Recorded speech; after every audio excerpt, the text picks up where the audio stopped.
क्या आपके साथ भी कभी ऐसा हुआ है कि आपने सुबह एक प्रण लिया हो कि बस आज से बाहर का खाना बंद, सारा जंक फूड बंद, और आज से तुम्हारा भाई हेल्दी डाइट पे जाएगा और सारी अच्छी अच्छी चीज़ें, हरी सब्जियां, जूस और ये सब पिएगा, खाएगा और सेहत बनाएगा। और ये प्रण लेते ही शाम में बर्गर की खुशबू आते ही आपने कहा, अरे यार आज थोड़ा सा खा लेते हैं, फिर कल से देखा जाएगा। और खाने के बाद आप गिल्ट फील कर रहे हो, अरे यार क्या कर दिया, खा लिया ये वो। तो घबराइए मत, आप अकेले नहीं हैं, ये सबके साथ हो रहा है। और ये क्यों हो रहा है वही समझते हैं आप। तो जंक फूड, ये फूड एडिक्शन जिसे हम समझेंगे, फूड, सारा फूड तो बेकार है नहीं, जंक फूड ही बेकार है, जिसके चलते हमें फूड एडिक्शन हो रहा है। और उसके चलते जो एक बड़ी प्रॉब्लम जिसे WHO पैंडेमिक घोषित कर चुका है वो है ओबेसिटी। और ओबेसिटी के चलते जो सबसे कुछ खतरनाक प्रॉब्लम्स आ रही हैं वो हार्ट डिजीज। आज आप देख रहे हैं कि हार्ट अटैक के चांसेस बहुत ज़्यादा बढ़ रहे हैं, डायबिटीज़, हाइपरटेंशन, एंजाइटी, डिप्रेशन, ये सारी समस्याएं, ये सारा का सारा लिंक है कहीं ना कहीं फूड एडिक्शन से। तो आज हम समझेंगे कि दरअसल ऐसा होता क्या है, क्यों हम इतना फूड एडिक्ट हो जाते हैं और चाह कर भी ये एडिक्शन छोड़ नहीं पाते या ख़त्म नहीं कर पाते, खुद को रोक नहीं पाते।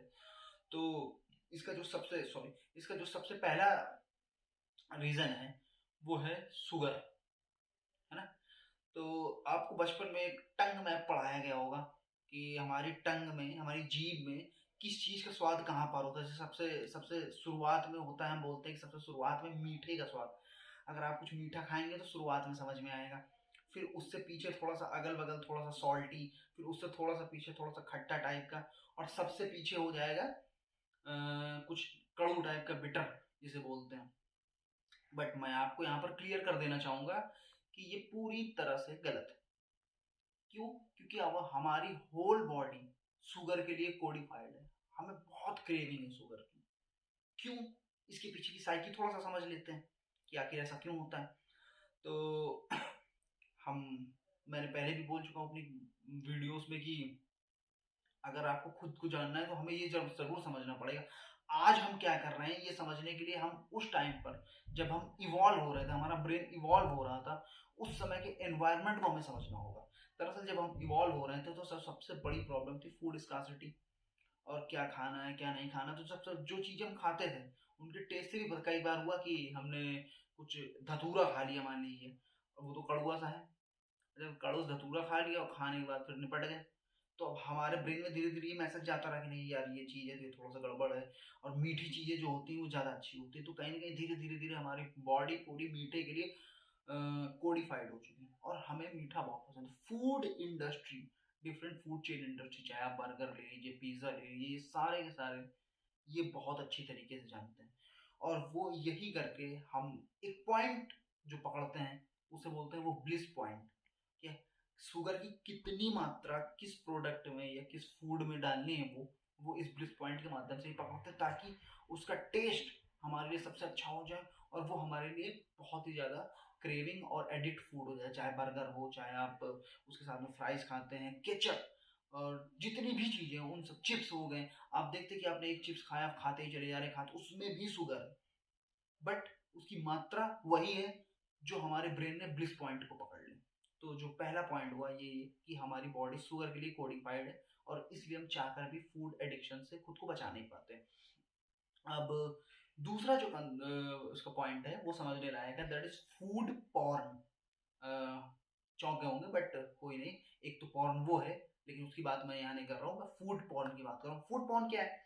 आपने देखा होगा कि फूड कंपनीज जितने भी डिफरेंट टाइप के एड्स निकालती है, एडवर्टाइजमेंट तरह, उनको देखिए कि अगर पेप्सी का एड है तो कितनी फ्रेश दिखती है, कि उसमें आइस और वो डाल रहा है और देखने में लग रहा है यार जाके एक गिलास मैं भी पी लूँ जाकर। बर्गर आप देखेंगे कितना फ्रेश और कितना आई कैची, कितना कॉन्शियस कैची बर्गर वो दिखाते हैं जब ऐड दिखाते हैं। तो ये सारे आता है फूड पॉर्न के अंदर, और जब हम ये देखते हैं तो हमारी बॉडी कहीं ना कहीं हम उसे खाने के लिए खुद को रोक ही नहीं पाते, हम एडिक्ट हो जाते हैं धीरे धीरे वो चीज़। एक रीज़न वो है। जो तीसरा रीज़न है वो थोड़ा सा हार्मोनल रीजन है, और हम उसको समझेंगे क्या है। दरअसल दो तरह के हार्मोन्स होते हैं, एक है लेप्टिन और एक है ग्रेलिन। इन दोनों का क्या काम है? वैसे तो दूसरे और भी इनके काम है, लेकिन अभी हम जो मुद्दा समझ रहे हैं उससे रिलेटेड समझते हैं।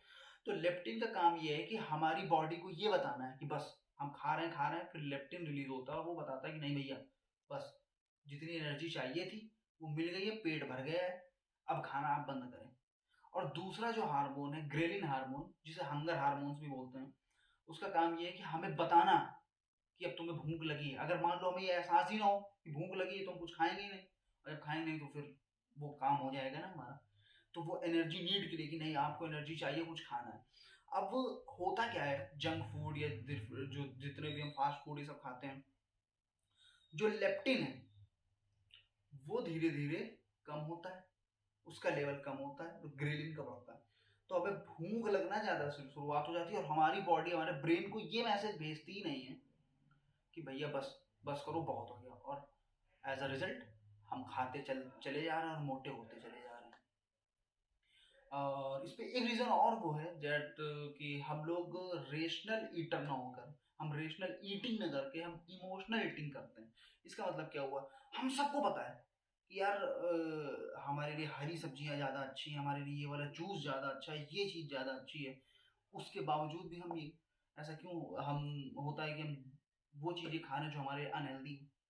तो दरअसल हम अभी इस टाइम पे जिस एज में रह रहे हैं वो नॉलेज इकोनॉमी तो है ही, लेकिन उसके साथ साथ एक ऐसा एज है जहाँ पे एंजाइटी, डिप्रेशन, ये सारी समस्याएं भी हैं।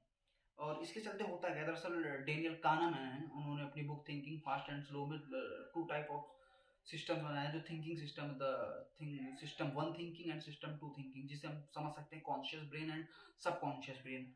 तो होता क्या, उन्होंने एक प्रयोग किया, उन्होंने किया क्या कि जो डिफरेंट पार्टिसिपेंट थे उन्होंने उनको कई मतलब वो काम दिए जो मेंटल वर्क थे।